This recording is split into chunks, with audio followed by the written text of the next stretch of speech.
Danielle Salzman, Salzy at the Movies. Hey.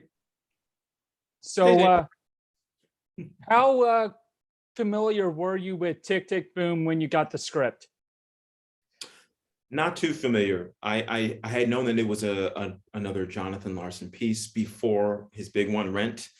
And I was happy to find out as we got into the filming of this that it was the story of his life and his journey through trying to create more art in New York City, which was a journey that was up and down, very much downward before it got up again. And so in Tick Tick Boom, I'm excited for people to see the story of the stepping stones that led towards the big success that they might not know about. Vanessa? Yeah, I when I did Rent the first time, probably about 11 years ago, it was my first time kind of being introduced to Jonathan Larson. And I just fell in love and was just wanting to find out everything that I could about this man. So I was familiar, but I didn't have the same love for it then as I do now. And Vanessa, you're no stranger to musicals with being in High School Musical, Band Slam. How was it working on this film and being directed by the great Lin-Manuel Miranda? It was so special. I mean, I love doing musicals. It's my favorite thing ever. And some of my most beautiful and awakening musical theater experiences have been whilst doing Rent.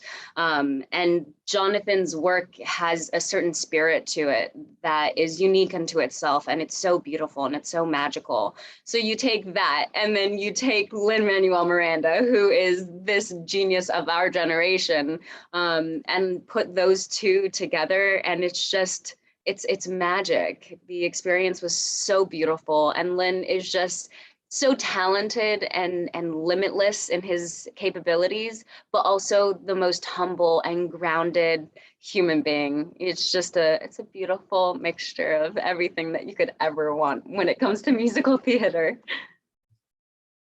And Joshua, this is your third project with Lin-Manuel Miranda, if I recall? Yeah, I think it's 4, yeah. But yeah.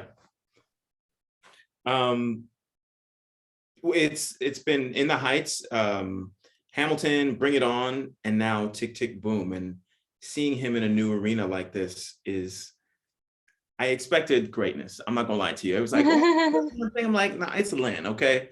He puts his heart and soul into everything that he does. And, you know, he's just not, he comes to have fun. And every day on set was fun. And it felt like you were in a fun house with like the little balls and that play thing for kids. And you're like, ooh, let's try another take. Let's try it this way, red, green, blue. It just felt like that the entire time. So what a great environment on set. How special was it to work on the film while Broadway was shut down last year? It was very special. I mean, I remember the day that we were in the New York theater space and we had extras there, and you could just kind of feel it was kind of tense energy because everyone's like sitting kind of close, and we've undergone all the COVID protocols, like everyone's tested and we're safe, but like still it was just, it's alarming being around people when you haven't been. And then Lin comes and walks onto the stage and says out to the audience, "Ladies and gentlemen, the only operating theater in New York City." And me and Josh looked at each other and we were just like, that is so crazy that none of our friends, none of our community gets to do the thing that we all love, but we do. So we knew that that was our responsibility to our community, but like also how beautiful, let's do it with the joy of all of our artists' communities in our hearts and bring that to the table. Thank you so much. Congrats again on the film. I loved it. Thank you. Take care. Bye. Bye.